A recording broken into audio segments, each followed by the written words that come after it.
मैं अभी ये तो नहीं कह सकता, ये तो पार्टी का फैसला होगा जो भी पार्टी करेगी, लेकिन जहां तक इस बात का ताल्लुक है, प्रिंसिपली ये बात लॉजिकल लगती है कि हमने आईएमएफ से मुआहदा किया है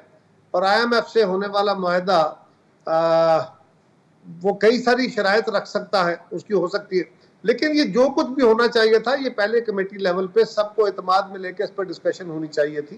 तो शायद ये एक अर्जेंसी के तौर पे, एक नेसेसिटी के तौर पे तस्लीम कर लिया जाता। मैं तो वैसे जाती तौर पे इस बात का अदरवाइज कायल हूँ कि इस ओहदे पे भी सियासी लोगों को आना चाहिए। ये ओहदा किसी इंतजामी या रिटायर्ड लोगों के लिए नहीं है, ये मुल्क का सबसे बड़ा सियासी ओहदा है, इस पे किसी सियासी शख्सियत को केयर टेकर